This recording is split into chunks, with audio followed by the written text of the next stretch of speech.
You know Graybar for electrical parts, but there's one more thing you may not be thinking of us for that can help maximize your next project's total value.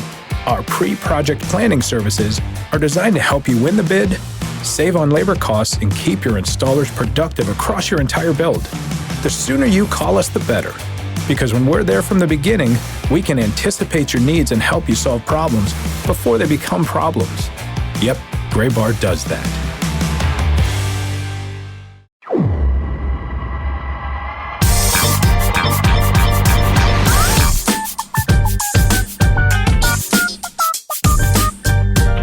Hello and welcome to this week's episode of the Show Before the Show podcast. I'm trying to do my best. Conan O'Brien needs a friend to kick off to this show.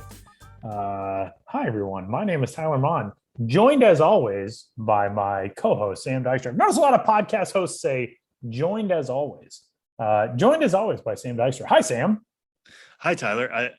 You saying you wanted to start this show with an ode to Conan gives me two thoughts. One, is this the week we finally get Jack White to do the theme song? I would love that. And two, also, I don't know if you saw the Emmys this week. I did not. But Conan just making the Emmys about him was the best thing to ever happen. Oh, that's fantastic. And now I'm going to have to go watch it. There was like the president of the Television Academy came on stage to give his big speech like they always do. And Conan just stood up and saluted him for a solid 3 minutes. And the guy was like, what's happening? Why is somebody standing for this speech? And it's just Conan being like, no. We're going to make this not about him, but his show is ending. There's probably not a chance for him to go to many Emmys going forward. Not that Conan will stop being part of the zeitgeist, but him being involved in that. And then he jumped on stage when Stephen Colbert won an Emmy and just acted like he was part of the writing staff. And Stephen Colbert even said it's been a while since I've seen some of these guys. Some of these guys I've never met before in my life. It was just so perfect. And Conan was so pumped for the team. I don't know. It was a very, I don't want to say stoic, but kind of boring Emmys, even if a lot of fun TV shows won some awards. But Conan just injecting himself in that way was perfect. Well, Conan has, he's ended his nightly show and he's shifting over to HBO Max, where he's going to be doing kind of his own, it's not a variety show. They talked on the most recent episode of his podcast. And initially when the press releases all went out, they called it a variety show. And that's apparently because that's the category that it has to be entered under for the Emmys. But it's more like he's going to do his travel stuff. He's going to do remotes and all of that. And all of this to tie in. That's our eventual goal with the Show Before the Show podcast, is just to sell out to HBO Max. Someday, that's what we're trying to do. I would love the Show Before the Show, the variety show. Or the show before the variety show? The variety show before the show? Well, we have a lot of time, let's say. We can figure it out. We'll figure it out. A name. Hey, man, Adam Richmond from Man vs. Food tweeted a couple of weeks ago that it was one of his dreams to do a minor league baseball focused food and travel show. And I was like, man, this has literally been my entire life's dream for 12 years. Can we please do this? So you never know. The variety travel and food show before the show. I'm just saying, a show like that needs producers. Exactly. So, there's, if only there were two dudes who have dedicated their lives to minor league baseball and hosting a podcast for the last few years. Wait, I know two guys like that. I know. There are very few things where my resume plugs in extremely well, but that's the exact niche. Just absolutely perfectly. With all of that, we welcome you into this week's episode, as we have wasted as much time as humanly possible to kick things off in this show dedicated to all things minor league baseball, as we have wrapped up the 2021 minor league regular season. The minor league playoffs are underway. We are going to discuss those, and we're going to talk a whole bunch else of what's going on around the world of MiLB and MLB as we get closer and closer to the Major League postseason. A little bit of background on this week's episode of the show. I am currently in Mexico getting set to broadcast games for the U23 Baseball World Cup, which starts, we're recording this on Wednesday, the 22nd of September. That kicks off tomorrow, Thursday, the 23rd. So I am, I'm sure, thankfully, to all of you who have tuned in, my involvement in this episode will be minimal. Because tomorrow I got a doubleheader that I got to be calling, so I can't be in on the interview that Sam and Ben are going to be doing, but they will carry you through those segments when we get those all recorded and laid down and all of that. And so I am on to lead you through our fearless kickoff segment of this week's episode, which we call, of course, Three Strikes. First strike for this week's episode of the show before the show. Sam appears to have gotten a lovely haircut. Is that really what we're talking about? It's not actually strike one, but I actually meant to lead with that. It looks fantastic. I'm not on video because the hotel here, the internet is not great. So I decided to keep my camera off, but I like the haircut, Sam. Yeah, I mean, if we're going to make it a weekly feature to talk about my grooming, I'm going to start going off video too. Is that not what you joined the show for? It's just for me to make random comments about like, I like your hair, Sam. Looks good. Mostly I'm because just happy I'm being paid for this. Really. I'm a guy who hates my hair. Yeah, you're being paid to get complimented on this show. Right. It's fantastic. Good for you. Right. Also in the Ernie Banks room today, I can tell by the silhouette on the glass behind you. Yes. I'm actually kind of disappointed. I understand why you're not on video today. Hotel Wi-Fi being what it is, but like you're the one in Mexico. You're the one whose background I legitimately want to see. I will say that my view is amazing. There is a thing across the street called Galerías El Triunfo, and it is a 3-story store of just junk. there's like a human size high heel that appears to be like a shelving unit. There's like a giant pirate and a sailboat and a giraffe and a bull and a big horse and a cowboy. Like it appears to be a store that just sells massive oversized novelty things for homes.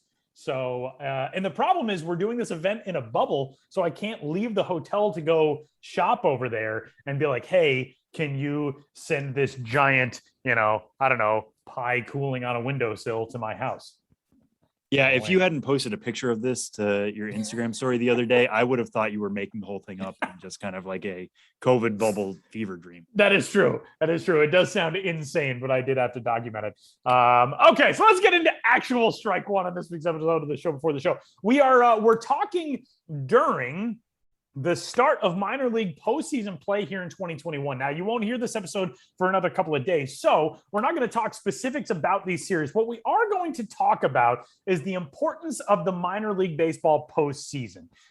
This year, the start of 2021, we thought there was a fairly good chance, a strong to quite strong chance, we would not have a minor league postseason here in 2021. That all changed in the middle of the summer when playoff play was announced at all 4 levels, low A, high A, and double A. Somewhat traditional postseason pictures with the top 2 finishers in each league moving on for a championship series. AAA, of course, is going on with the final stretch right now. AAA teams playing additional games at the end of the season, not a traditional playoff format, but more games for the end of the year. Sam, the importance of the minor league postseason, often hotly debated, of course, but your thoughts on just how much this means, especially this year, but what it means for development, what it means for these guys to continue playing, and what it means for these guys to continue playing in late September, which this year is more of a function of the delayed start to the season, but where we are right now with postseason play going on.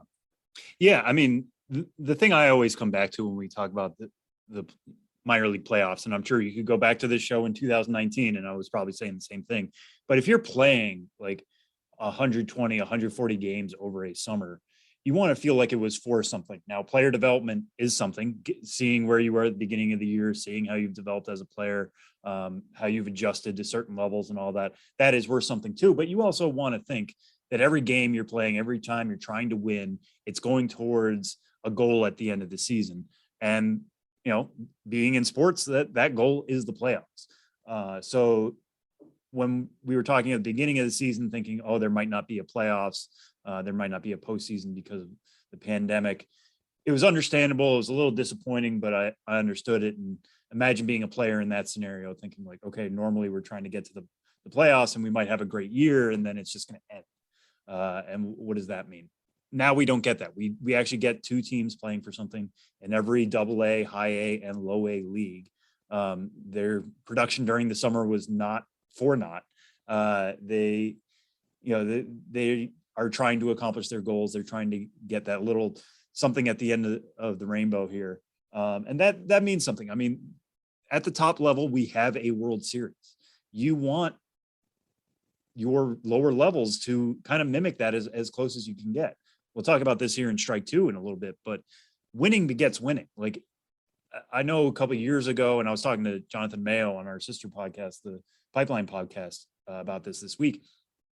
It used to be that every player development organization was trying to tell you, we care about development first. That's what we want. And they'll still probably say that, but they also want winning. They want guys who, by the time they make it to the majors, get upset if they don't win. If you are just a good prospect who has been on a 500 team or a below 500 team at every level of the minors, you're going to kind of get used to losing. And you don't want that. The whole reason you're developing these guys is to make them winners at the top level. And, if you can start that process early, if you can start that at low A, or if you can get a team in AAA that's consistently winning, that's going to have effects, in a few years' time, maybe even next year when these guys get called up and you think, oh, they're used to struggling. Well, they shouldn't be if they're winners now. So this stuff does matter. It matters to the players. If it matters to the players, it's going to matter to us. It's increasingly mattering to the organizations as well. I'm glad it's back. I would love to dive into some of these series into a little bit more detail, but because of the nature of the show and the way we're coming out on Friday, we don't really get to do that. A lot of these series might be over by then because they're only best of fives and we don't have multiple rounds, which is a shame in its own right, but hopefully we can get that back in 2022 and beyond. But to all the teams that are competing this week, congrats for getting there. It is not easy to be in the top two teams in your entire league. It feels like a real pennant run. It feels like the World Series of old in that way.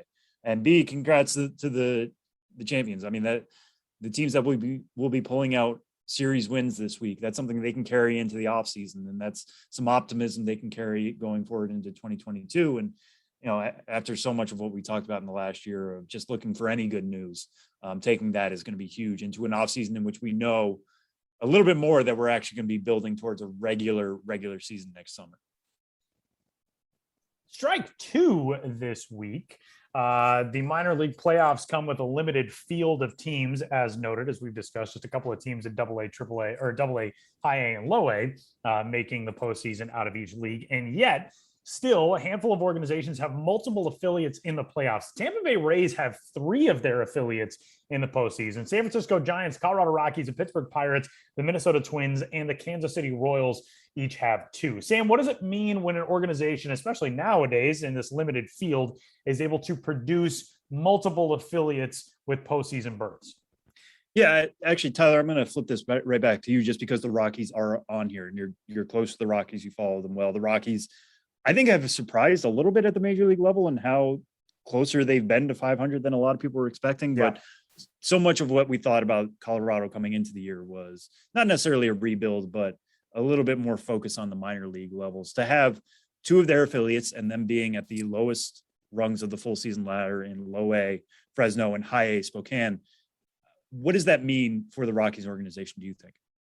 It's interesting because, we can certainly discuss the merits of whether it should be a rebuild to the major league level and just currently is not. And if a successful season at the major league level this year, semi-successful, is ultimately detrimental to where a major league franchise is trying to go. But for the Rockies right now, focusing on this minor league side, it certainly shows growth in the areas in which that organization desperately needs it. Now, one thing that is sort of missing from this conversation is 2 full season affiliates are into the postseason, and that is low A Fresno and high A Spokane. The Rockies also won the Arizona Complex League Championship, and I believe their ACL team won something like 43-16 this year. So they've got a lot of talent coming up at these lower levels. And what is so interesting about it is this is what has traditionally paid off for the Rockies, and it's paid off for organizations much like the Rockies. When you see teams finally figure out a way to get wins and to get winning teams at the major league level, a lot of times you will look back and see, oh, these guys played on winning teams together in the minor league levels as well. I remember that, with the Kansas City Royals when they had Eric Hosmer and Mike Moustakas and Salvador Perez, all those guys who came up and eventually ended up winning a World Series at the major league level. Those guys climbed the ladder, played in the postseason, and won championships at the minor league level as well. For a franchise like the Rockies, you look at a team, for example, the Low A West club in Fresno. We've talked about some of the successes of their notable prospects, of guys like Zach Veen, especially their first round pick from 2020. Drew Romo, who they selected right after Zach Veen in 2020. Romo, the catcher, switch hitting catching prospect. The Rockies have never been good at developing catchers. He hit 314 in 79 games this year with a 784 OPS. Zach Veen finished with a 900 OPS this season. They've got some interesting pitching prospects at that level, and guys who start to climb and make their way into, spots like Spokane, where you see a high A West team that has made the postseason. And Spokane did not start this year very well either, but they've got talent on that squad that has kind of gotten it figured out as the year has gone along. I think when you take your lumps and you learn to win at the minor league level, it does things for you where when you make it to the big league side, you realize, okay, I've been here before, not in the same context, but you've been there in a sense where you've got guys around you who you probably learned how to overcome some, I hate this as a sports buzzword, but you've overcome some adversity together, and you've got that experience in being able to build and grow a winning culture. And that's what I think a lot of these organizations are in similar spots with. When you look at the Minnesota Twins, you look at the Pittsburgh Pirates, the Kansas City Royals. The Royals, I think, have a lot of bright spots that are at or are coming to the major league level, maybe a little bit sooner than some of these other organizations. But, the Twins, that's a system that's being rebuilt. The Pirates have a ton of talent in the minor league ranks, but it's been a lean few years at the major league level. San Francisco Giants, nobody seems to be able to explain to the major league level this year. So the fact that they've got more talent coming up has got to be really excited to Giants fans. And then, man, the Tampa Bay Rays, that organization is just, they are doing absolutely everything right at the major league level in player development, the culture that they've built. There are a lot of fans, speaking from experience, of organizations elsewhere in Major League Baseball who I think would probably kill to have the Tampa Bay Rays as the team they get to cheer for. And 3 affiliates in the minor league postseason is tremendously impressive. And the amount of talent that system turns out year after year is exceedingly impressive as well. But this is fun, and it is obviously a positive sign for fans of these organizations and for the organizations themselves. Yeah, and just to go back to your point about the Rays, because we could talk for hours about this, honestly, about why they are so good at prospect development and why they are at this place right now. And a lot of it has to do with they are just deep. Even after losing, Wander Franco as the top overall prospect in baseball, they still have an incredibly deep system. And that's how you get wins. But you mentioned that 3 of their full season affiliates, all 3 of their full season affiliates that are eligible for the postseason have made the postseason. Among them is Bowling Green, which has the best winning percentage in all of minor league baseball, among full season teams. Bowling Green had a winning percentage of .695 because they had a record of 82-36. The second team on that list, again, of all full season ball, was Charleston, which is the low A affiliate. They had a winning percentage of .683. And we're talking about 3 full season affiliates here. We're not even mentioning Durham, and Durham had the best record in AAA East. They went 77-43. Scratch that. They had the best record in all of AAA baseball. If we were talking about a AAA national championship, if we had the Governor's Cup or the previous AAA East International League playoff formats, Durham would be far and away a favorite. And we just saw this week, we don't have room to talk about it in the opening segment, but Shane Baz got called up by the Rays because he had done so well as part of that Durham squad. So much of what the Rays do is just next man up. Hey, somebody's injured. We need a hole. We're kind of floundering a little bit with starting pitching. Oh, guess what? We're going to bring up a top 20 pitching prospect in all of baseball in Shane Baz, and he's going to pitch really well, outpitch Robbie Ray, strike out Vladimir Guerrero Jr. and George Springer in his first inning. They just really know where to put these guys to breed success, to find that foundation of success and build on it and get better at the next level. It's not as easy as you think. So many times we on the sidelines, especially fans at home, are sitting there saying, why isn't he up yet? Why don't you call him up? He seems to be doing well. There is not a science to this. I won't say there's an exact moment in which like the flip gets switched. It's humans making these decisions. And the Rays just seem to be very good about deciding where guys need to be, where they need to find success, and where they need to find lasting success. Because it's not just doing well at Charleston and them floundering at high A. The guys who went from Charleston to Bowling Green are a big reason why Bowling Green led all of full season ball in winning percentage this summer. So they seem to have figured something out there. I think a lot of it just starts with knowing your players, really investing and figuring out who those players are, what makes them tick, what their skill sets are, and what the best opportunities for them to find success at the minor league level are. If every team could do this, then the Rays wouldn't have 3 postseason teams. It would be much more spread out, but they seem to have struck something there, which is not a huge surprise given what we've seen out of them out of the last 5-10 years in terms of prospect development, and then turning that into major league success as well.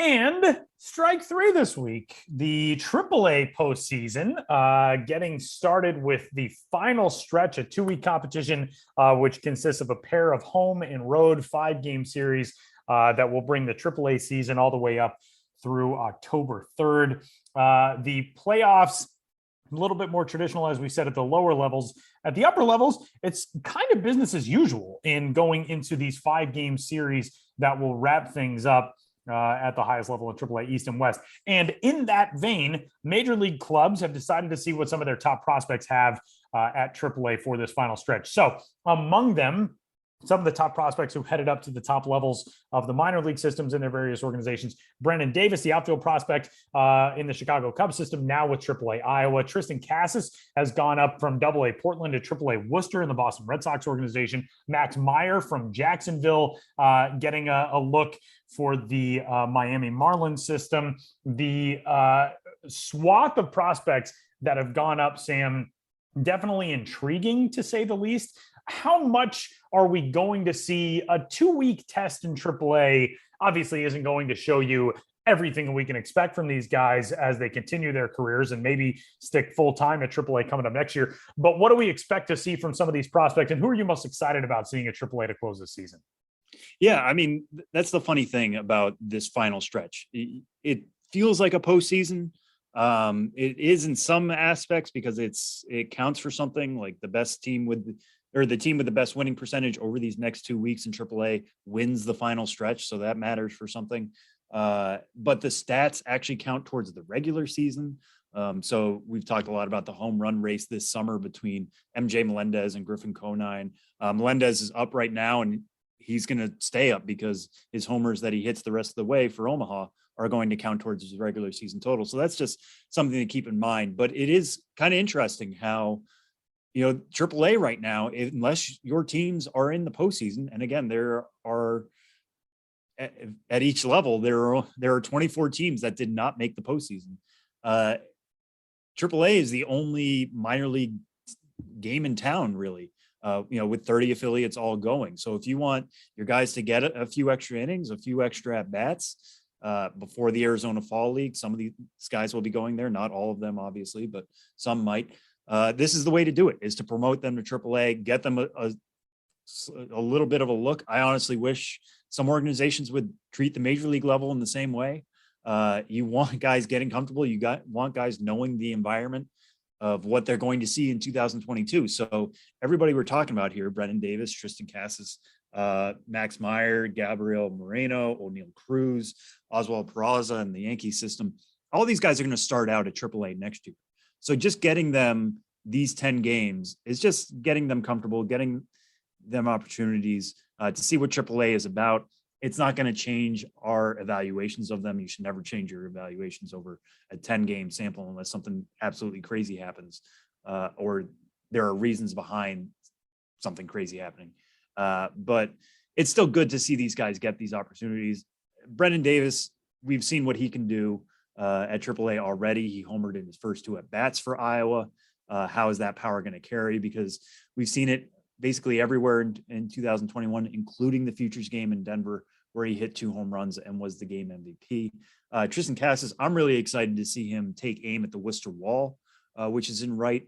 We talked before when we talked to Ben about this. The Worcester Wall is a little bit similar to what they have in Hartford. Tristan Casas, during his time with AA Portland, played in Hartford, and I think he just recently did that a couple of weeks ago. Took aim at a short porch there. He'll get 5 games with Worcester at home before going on the road. Would be fascinated to see if he can take aim at that, maybe hit some balls over the Worcester Wall, the Big Blue. edifice in right field there. That'll be really fascinating. And outside of that, I mean, I just want to see what these guys are going to do. Hopefully in the offseason, we can talk about afterwards, like the decisions to send them there, but getting these guys more bats is just the big deal here. We're not done with them in 2021. That's great. Am I going to read too much into, hey, he was getting 96 blown past him at the end of a long year? Not really. But if they can do anything positive, it's just another thing to consider for sure. So glad these guys are getting a little extra time, and it's another reason to be grateful for the AAA final stretch. And that's 3 strikes for this week's episode of the show. Before the show, Sam and Ben are taking you through the next 2 segments. And then we've got a special appearance. And by special, I mean weekly, from Josh Jackson coming up next.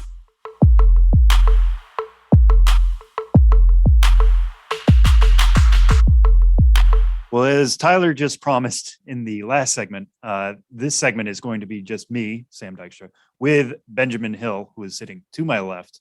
Ben, this is the time where we get to talk behind Tyler's back while he is in Mexico.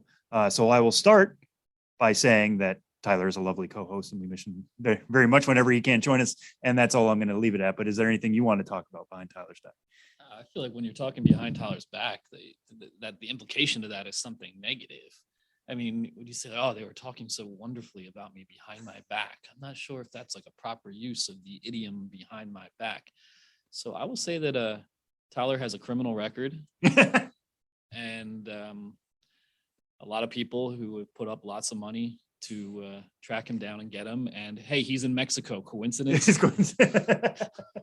We should also note that Tyler is the one who edits this podcast. So if any of this makes it to air, it means A, he has a good sense of humor, and B, he wants to flaunt the law and just be like, come and get me. Yeah, I've always looked at him as a law flaunter. Yes, of course. But anyway, we talked a lot in the last segment, Tyler and I did, about the minor league postseason. It is the big story of the week here. So Ben, I just kind of want to get your thoughts on this, because what we talked about was specifically from the organization side, from the team side, from the player development side of what it means to be in the postseason and the future of these guys from, a baseball perspective. But what you're so great at is bringing at it from the minor league team side. And we talked about how there are changes this year. It's just the top 2 teams in each league that get in. There's no first half winner. There's no second half winner. It's just full season, which meant it really came down to crunch time for some of these teams clinching on the final days of the season, and then all of a sudden having to plan a playoff series. So just kind of take us through, from what you've seen so far, what that was like and how the changes kind of affected minor league teams specifically.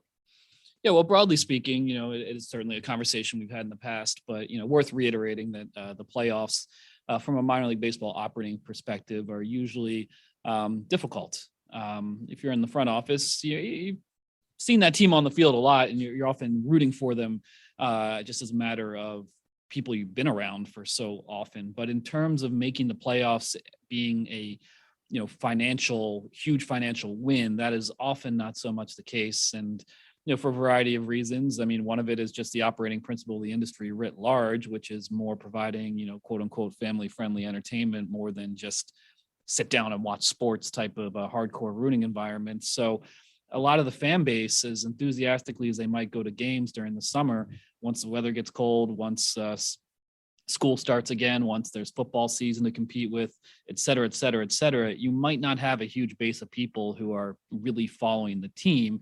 Then, let alone the fact that there's so much roster churn in minor league baseball that, the team that's playing in the playoffs might be very different than the team you rooted for earlier in the year. So it's a strange beast, playoffs in minor league baseball. We have a more streamlined process this year. So on one hand, it makes it a little easier to market and explain to fans just, hey, we're in the playoffs and it's us versus another team, best of 5, and the team that wins, that's it. That's easier to explain.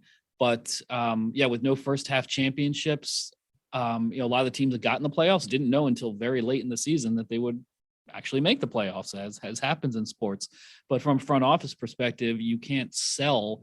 You can hint, you can start putting together things behind the scenes. You can explain to your fans the scenarios that have to happen in order to sell tickets, but you don't get much lead time to sell and promote the playoffs happening if you just got into the playoff, on the last day of the regular season or 2 or 3 days before. So not much lead time to turn it around, hype it out, and promote it. One thing I think that we've seen in the past, especially if you win a first half championship, is then you can start to treat the playoffs as more of a promotional night. Maybe get another fireworks show on the calendar. Maybe have a giveaway item specifically for a playoff game. And really connect with the fans, and especially the season ticket holder base and the fans who show up all the time. Like, you got to be there. We're in the playoffs. But this time I think is a little bit more catch as catch can in that regard, just with just one playoff series per league, and a lot of these teams not knowing they got in until very close to the end of the season. Yeah. And one thing I think we're noticing too is the playoffs are deeper into the season than ever. We talked about the AAA final stretch extends minor league baseball into October for the first time in, I think, decades at this point. But also we're kind of bumping into what that means.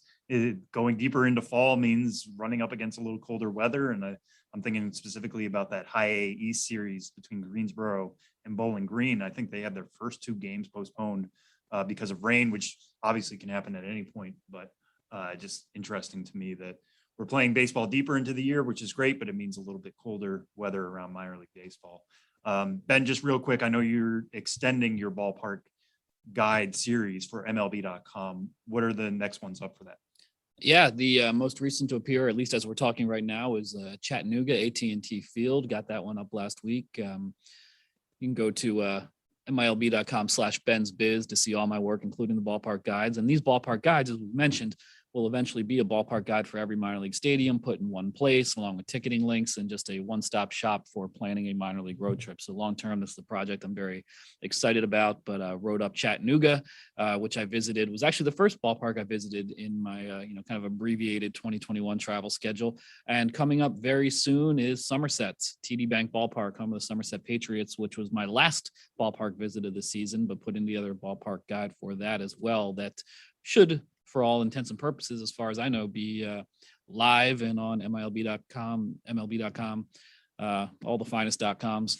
By the time this podcast is also live, the Somerset Patriots ballpark guide, as those continue to come together. And as I've mentioned many times, but I'm self-conscious because I think people expect things from me because I've defined myself through my work for so many years. But now I'm only working 2 days a week on this intermittent parental leave for the remainder of the year.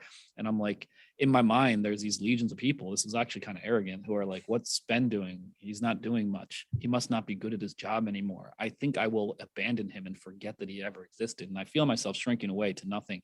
But don't worry, I'm just being a dad. It's actually pretty fun. I know. I was going to say, well, yes, you are doing a very important thing Monday, Wednesday, Friday when you were not here. It's awesome. I love it. Yeah.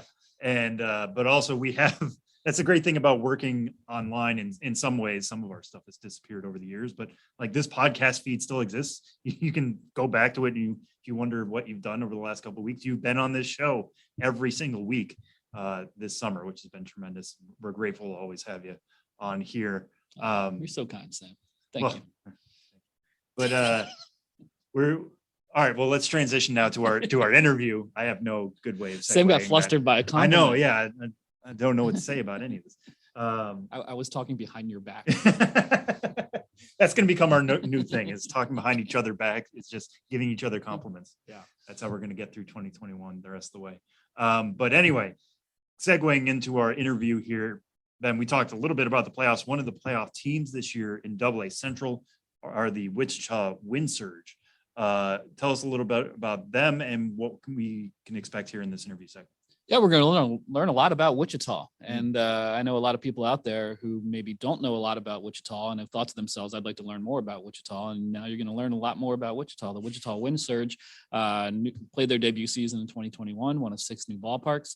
And we talked to Bob Moullette, the senior director of fan experience, about the whole process of moving the team from New Orleans, where they were the baby cakes, to Wichita, to not having a season in 2020, to finally debuting in 2021, and all that entailed, the ballpark, the fans, marketing the team name, local architecture. We covered it all. It was a good conversation about Wichita, and that's coming up next.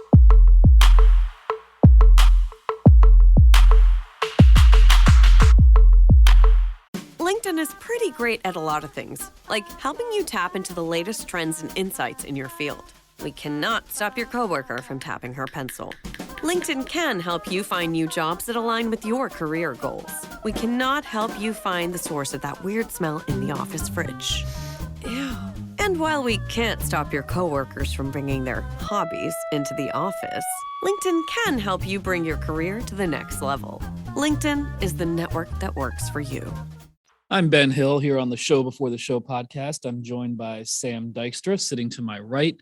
And, just like most seasons, we've talked a lot about new ballparks, teams playing their first season. And we've talked about Fredericksburg and Worcester and Rocket City and Kannapolis. And we've talked about Beloit, and I'm sure we'll be covering them soon enough with their impending name change. But, one team that we have not gotten around to covering this year is the Wichita Wind Surge, who played their first season in 2021, still are playing their first season. They're in the playoffs. And, we just haven't talked much about it. So Sam and I are here to rectify that right now with our guest, the Wichita Wind Surge Senior Manager of Fan Experience, Bob Moullette. And he's here to talk about the debut season of the Wichita Wind Surge. So first of all, Bob, thanks for being with us today. Yeah, thanks for having me on. Yeah, so a lot has happened. The Wichita Wind Surge were formerly the New Orleans Baby Cakes, moved to Wichita for the 2020 season that wasn't, in which they were going to be the AAA affiliate of the Marlins. Yeah. Then with the lost season due to COVID and the realignment of the minors, now they've had their debut season as AA affiliate of the Minnesota Twins. I don't know where to begin. So how about we talk about, Bob, you were with the team in this franchise in New Orleans. Yeah. What has it been like for you to transition to, maybe I'm stereotyping, but I think New Orleans and Wichita are probably very different markets and, require different strategies. So what was it like just, moving the franchise and making that adjustment? Yeah, well, just from, last 2 years, a lot has happened, right? We announced that we're going to leave New Orleans in, I think, September of 18 to go to Wichita. I remember Lou Schweckheimer coming to me. He was the majority owner, managing partner at the time, saying, "Hey, we're moving the squad to Wichita. I want you to be there." And I was like, "What's in Wichita?" You hear about it in songs or popular movies and shows like that. But I was actually able to get out in October with the branding team, because obviously with us moving, we were getting ready to start a new brand. We had to get that going. So learning a lot about the city. So I got to get out a few times before the season, 2019 season started, and thought that I was actually going to finish out with the Baby Cakes in 19. And then I got the call to say, "Hey, we need you in Wichita in March of 19. We need to start this brand. We need to get out into the community. We need to do all that." So obviously, like you said, the markets are very different, but they're very unique as well. I mean, I would always say that New Orleans was a great place to go have fun and do great things, but it was also a football town. Wichita is very much a baseball town, especially with their WSU backing. There's some historic college runs of WSU baseball teams. And then you have the National Baseball Congress that they would hold for 85 years. So those things kind of you start learning as you go with it, right? I mean, the footprint is a lot different, which I was a little bit smaller, but it's also as big as Fresno, California, which at the time had a AAA team as well. And the transition was just crazy all around. You get there and there's one trailer and there's a construction site, and you're literally on site watching this thing be built while you're still trying to figure out how to kind of shape the narrative of what the brand is going to be. And as you do that on an everyday basis, you're getting more and more staff. I think I was actually the second one here on the ground, and now I'm actually the most senior person here on the ground. So things have changed a lot since then. Yeah, and Wichita is no stranger to minor league baseball. The most recent affiliated team they had was the Wranglers in the Texas League up through 2007. But still, it had been 14 years between that and the Wind Surge debuting. And obviously, a lot has changed in minor league baseball since then. The old Wichita Stadium, Lawrence Dumont, was certainly different than the one you have now, even though it's on the same site. Building a brand, creating a brand and building it is a huge deal. And, what were the factors that led to that led to choosing the Wind Surge name and building an identity around that? Yeah, well, doing the baby cakes rebranding. There's definitely some interesting names out there. I think they always knew it was going to be baby cakes to kind of shock the city and kind of the market, and it played really well into the Mardi Gras script. But there was already a backstory there, right? We're here. There's some backstory, like you said. There's history with the Wranglers. The Wingnuts were the independent league team that was here, and then you got a bunch of other teams, the Jobbers, the Arrows, all that here prior to that. So, the biggest thing in the whole branding process was we wanted to try to be as inclusive as we could with the city. So, Wichita's in a very interesting state right now where it kind of redefines itself about every 50 years. You start the first, 150 years ago, you're talking Chisholm Trail. Then 50 years after that, you're talking aviation capital of the world. And now, we're trying to attract big tech here. We're trying to take those from the Silicon Valleys or the Texas and things like that.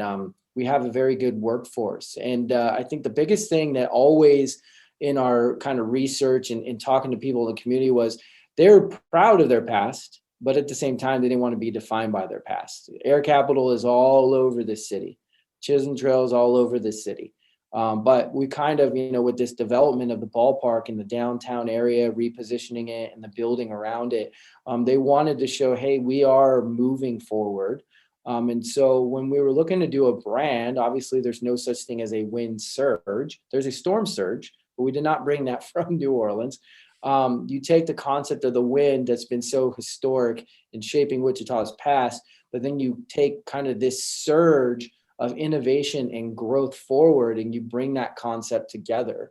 And, obviously it's very hard to, working with Todd Radom, who designed the logos, it's very hard to kind of personalize or, visualize what that type of term would be. So that's where the Pegasus came into kind of that term, where, it's a mythological being that harnesses the wind and can surge through any kind of, process or any type of endeavor moving forward. And so that's kind of how we came with the visuals. And then when you're looking at it, right, you look at a bunch of other teams, especially Baby Cakes brand, a lot of Mardi Gras themed colors, here is very traditional. You have your red, your scarlet, and you have your navy blue, midnight navy, which is rooted in all of professional baseball. And then you take your light blue, which is your prairie skies. And then you take the gold, which is representative of the wheat, but also representative of the sunset. So you can really embody all those concepts together to come up with, what the Wichita brand was. And we thought, now, when we did it, we really thought, hey, I think this encompasses the entire community. And also too, remember that, before we came back in with affiliated baseball, there's no affiliated baseball in the state of Kansas. And we're the only professional baseball outlet that's affiliated in the state of Kansas. So you currently, if you wanted to go see, prior to us being here, you want to go see a traditional professional sporting event, you had to leave to Oklahoma City or you had to leave to Kansas City. And so we wanted to make sure that we were that professional brand. And I think that's kind of how we decided to go with this. Yeah. And you've talked so far about getting things off the ground, getting things on the ground and then off the ground with the team name. But at what point this season did it really feel like the Wichita Wind Surge, not we're back, but we're really open? And was it that first game in May? Was it, in April in anticipation of fans being back? Like, at what point did you feel like, all right, this thing is really taking off now? Yeah, I think really for us, it was about mid-season. As everyone's had to deal with in all their states, we all got thrown into a season and had 2 months to prepare for it, right? So, for us being new off the ground, we had 5 people on staff, full-time people with 2 months to go. And as you guys know, and everyone else knows who works in the industry, 2 months ago, operations takes over. You got to get all this stuff done. And, for us, we had no structure. Because it was new. We didn't have a part-time staff pool that we can pull from and do all those things. So I feel like we really got rolling in early July. And that's when we were doing about 6,000, every Friday, Saturday night. That's when, people are just wearing the merchandise. It's unreal to me. Like, I saw NOLA merchandise around, and once in a while I would see Modesto Nuts merchandise because I previously was with them before then. But the amount of Surge merch that is all over the market now, is unreal. I mean, I just come from Riverside, which is a few miles north of the ballpark. And, I just saw someone on a random, jog or whatever with their wind surge gear on. And so I feel like we really hit the ground running about July. That's when the systems were starting to get in place. That's when our concessions, and the biggest thing with opening a new ballpark for us, unfortunately, we didn't have any soft openings. Our first opening was a WSU game that had 7,500 people at it. And so that was a lot of people's very first time working. We did not know how the building was going to breathe. We didn't know where the exit and entrant flows were going to be. So I feel like we really got our bearings in about beginning of July. And speaking of, Riverfront Stadium there, you guys didn't have a soft opening, like you say, but what is that stadium like? Because it is a brand new minor league facility. You guys are just getting going there. When that place is really humming and really singing, what is that place like right now? Oh man, it's actually the acoustics in this building are unreal. Whether we would have 2,000 or we have 5,000, these people are engaged. The last homestand, one of the cool things that we were able to do and the builders did was, we can plug a DJ turntable on the concourse into our sound system, and so we got the DJ rolling, we got people chanting, especially when we clinched our number one playoff spot. I mean, that crowd was just going, they were into it. And, people are staying until the end of the game, especially, at the end, once we clinched, I was surprised, right? You'd think, oh, well, you clinched. People were like, all right, we'll come to the playoffs. But we had a few more games left and people are just same thing. I mean, the baseball knowledge in this town is awesome. And the players feed off it. They vibe off it. That's why, tomorrow, it's going to be our very first playoff game. They were just in Northwest Arkansas for the first two games. And we're going to have probably about 5,000 people at the ballpark. So it's going to be a very playoff-esque atmosphere, which is great. And we know the playoffs is always different in minor league baseball. But for us, I really feel tomorrow is going to be like almost like a major league type stage. And that's why we want to make sure the experience is that. And continuing with this discussion about the ballpark itself, Riverfront Stadium, as I mentioned in the intro, it's not a ballpark I've been able to visit yet, not one that we've given much coverage to yet, although that will change eventually in due time. So the ballpark itself, architecturally, creative design elements, unique, maybe regionally specific food. What are things about visiting the ballpark that stand out in your mind? Well, I think number one is if you come to the ballpark, there's not a bad seat in the house. Whether you're in the bowl, whether you're in the berm, or you're up in the suite level, or you're in any of the hospitality areas, you can really view the game well. It's a very sociable area. We have some of the widest concourses in all of stadium design builds, so people can really get in and out of there. Like I was saying, the acoustics is great. One cool thing that we did was we actually have local art all over the ballpark. So the Delano district, which is an area just in the area that the ballpark is in, was known for art and creativity. And so during the design build process, that was part of the agreement that we had with the city. So you'll see a bunch of different art. You can go to our site actually, and you can see all the different artwork pieces that we have. That show a bunch of different things. And I'm not an art person per se. I don't know exactly what all these things are, but you see the concourse and you'll see the Arkansas River. Yes, it's the Arkansas River. They call it here. They call it Arkansas River everywhere else. But here it's Arkansas, but you'll see that on the concession stands. We have a couple turbines that are LED that light up as you come in the Maple entrance. If you go into any of the bathrooms, there's murals in every bathroom. So that's something that's unique. I know other ballparks acquire that over time, but we put that right into the process.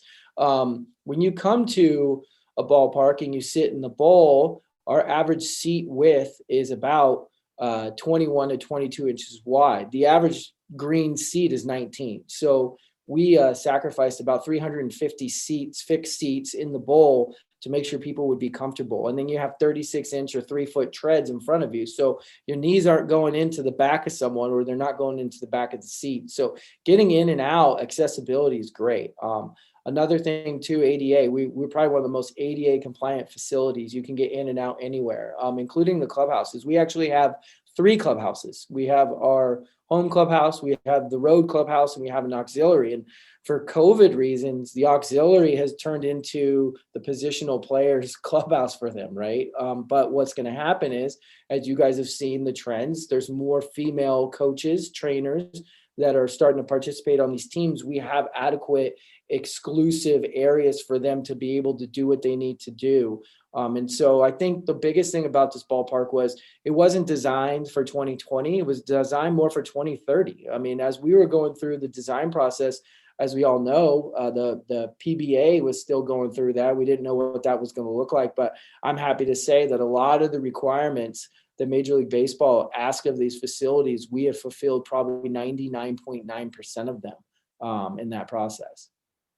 Yeah, no, that's great to hear about the auxiliary clubhouse that you're talking about and the ADA compliance specifically. That's really neat stuff. And not to get too ahead of ourselves, but because I know you guys are still in the playoffs, obviously, but the offseason is right around the corner. Yeah. This offseason, you guys will now have had one regular season under your belts.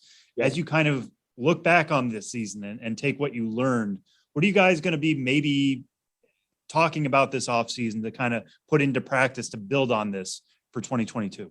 Well, I think for us, as well as a lot of other teams, our promotions, we're going to be able to add to that, right? We had a lot of stuff that we had to table due to COVID. I would say our run of show is pretty good as well. But at the end of the day, like you said, we can make that better. We can make more tweaks to that process. We did a few promotional things this year, but we really didn't get into it, right? I mean, we didn't have our classic Star Wars night or superheroes night. We got actually a real cool thing that we're going to throw out next year. There was a project I worked on during the regular branding process. But yeah, I think the biggest thing for us is going to be, all right, let's find out what part of this structure worked well and let's build upon that.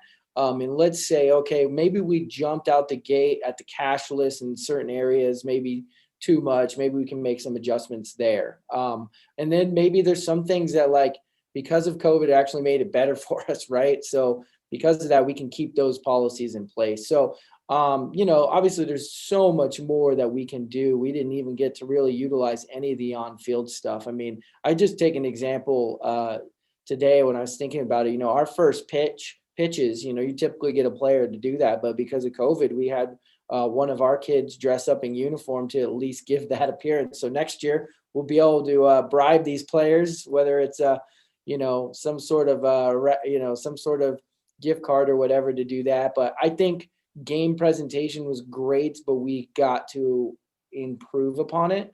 The biggest thing for us is, WSU basketball is huge here. And they do a pretty good job over there. But I've always emphasized that, we have to differentiate ourselves from everything else. Like you talked about the Wichita market, right?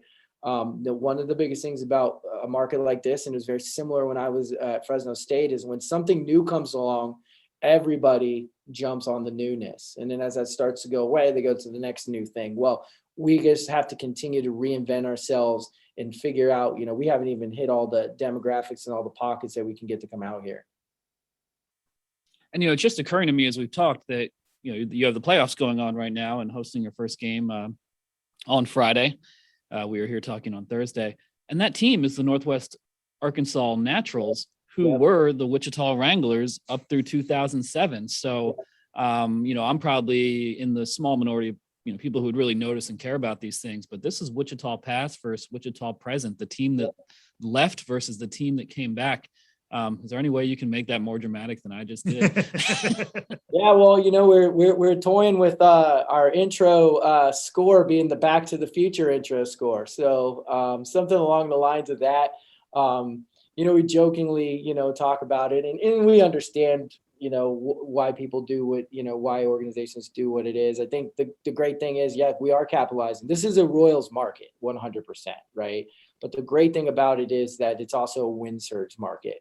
And, I think that we can capitalize off that, make it a little dramatic as we need to. That's why, they did a great job at short notice having games. They were the fourth team to actually jump up to the second place team on the last day, right? So they didn't have a lot of time to sell, but that's why I said we are going to make this a World Series-esque atmosphere, and hopefully we blow it away and blow it out of the park. So. Yeah, and Bob, we're talking over Zoom, but this will obviously appear in an audio format. And, to close with this, maybe not the most relevant question, but over your right shoulder, we see a building. Yes. And what building is that? Because I'm going to speak for probably Sam as well. We don't know too much about the Wichita skyline. And I think it'd be interesting to learn about a building in Wichita.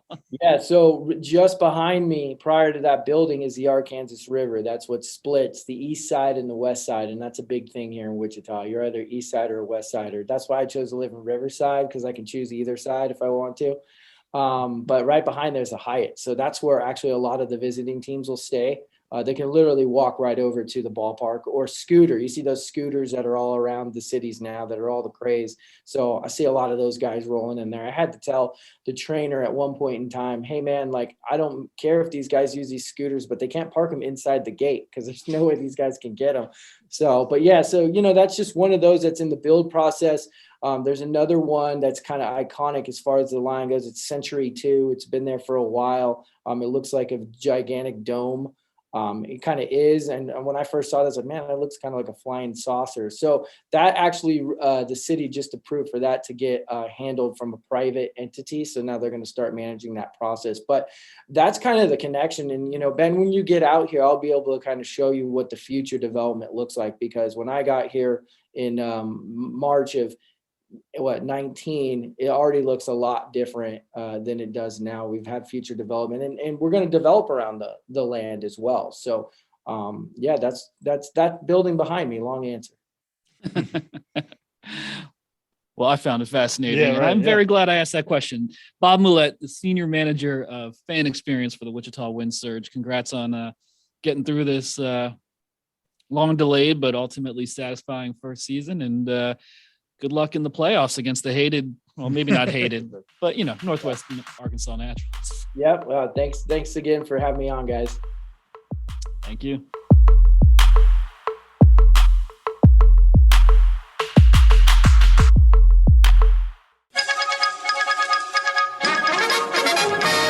We interrupt this podcast to bring you another thrilling edition of Ghosts of the Miners. Now, here's your correspondent and host, Joshua Jackson.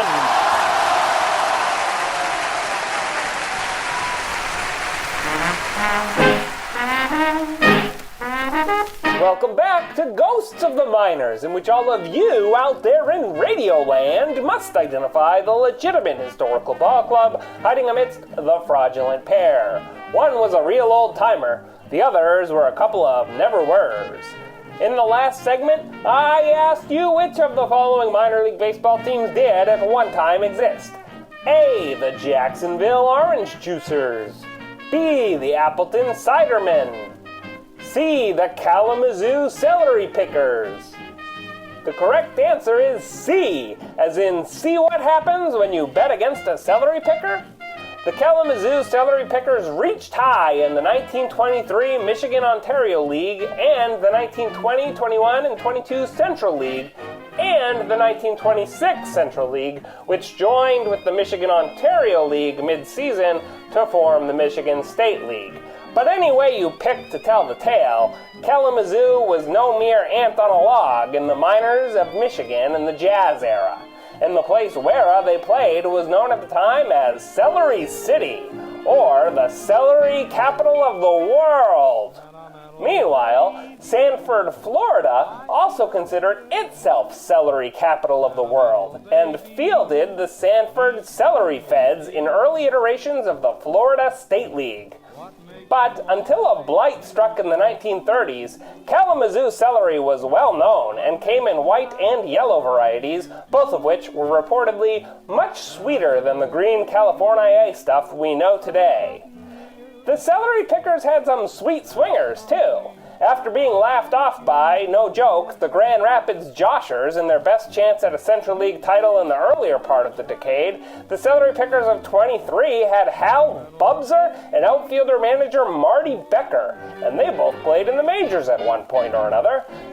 At year's end, though, the Celery Pickers couldn't get ahead of 4 other teams, failing to keep up with the Flint Vehicles, catch the Muskegon Anglers, draw even with the Saginaw Aces, or hunt down the Bay City Wolves. In 26, Kalamazoo welcomed Battle Creek-born 18-year-old left-hander Gowo Classic, who'd make it to the Pacific Coast League that very year and go on to win a couple games for the 1933 Philadelphia Athletics.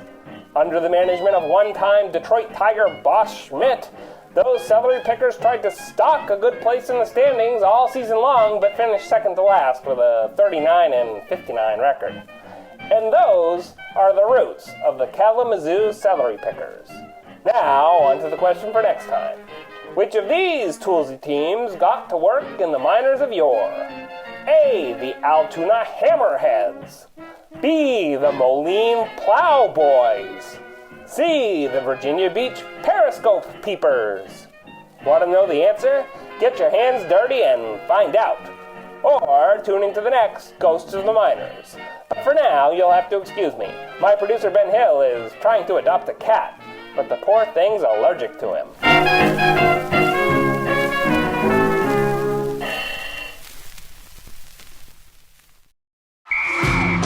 All right, listen up, nacho chips. Quiet down, crispy potatoes.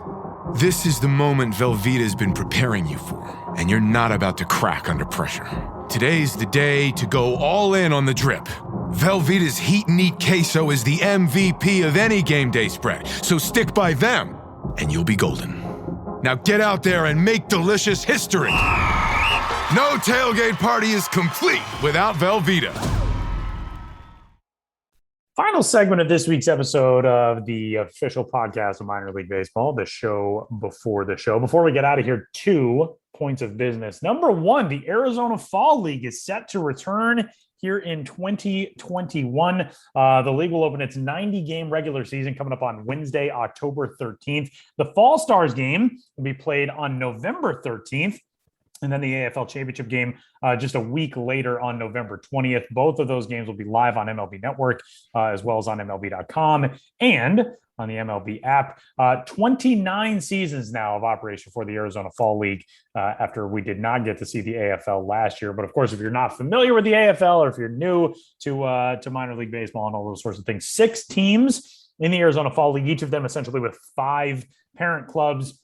They will play 30 games across the greater Phoenix area at spring training ballparks, Camelback Ranch in Glendale, Sloan Park in Mesa, Peoria Sports Complex, Salt River Field at Talking Stick, Scottsdale Stadium, and Surprise Stadium. And you can check out rosters as they become available. They are not yet available. We'll talk more about them as those rosters come out. Still waiting on the final rosters for the AFL, but it's good to see the AFL back. It's one of my favorite things on the baseball calendar, and it's good to have the AFL back in 2021 after missing it last year. Yeah, no, it's you mentioned the Fall Stars game, which is a legitimate all-star game, but every game in the AFL feels like a prospect all-star game in some way. It's like a mini version of the Futures game every day in Arizona. Hopefully I'm going to be able to go myself this year. Tyler, I know you've been and you love the experience. It's crazy to kind of follow those and see some of these guys that we've been talking about at all corners of the country during the year. Now they're on the same field. Sometimes they're teammates, sometimes they're opponents. And it's just one more opportunity to get a bite at the prospect apple before the offseason. And Lord knows we'll take that in any year, but especially in 2021. Absolutely. And before we get out of here, MiLB.TV, of course, taking you up to and through the close of the minor league baseball season and free for the remainder of the minor league baseball season as well. Sam, we've got postseason play and the AAA final stretch continuing. What are you watching on MiLB TV? Yeah. So speaking of one last bite at the prospect apple, we're going to feature 2 series that are going on next week for the AAA final stretch. This will be the last games you can watch on MiLB.TV. Like Tyler said, it is free. It is an awesome opportunity for everybody to check that out for sure.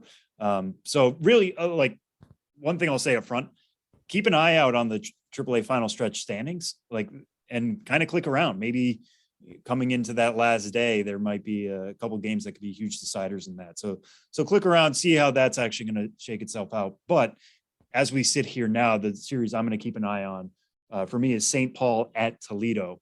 And I bring that up for the big two names that you're probably thinking about at home, which are Spencer Torkelson and Riley Green. This will be the last time you get to see them in a regular minor league season this year. It's great that both have climbed to the highest level of the minor leagues. But I want to point out something from Riley Green here real quick.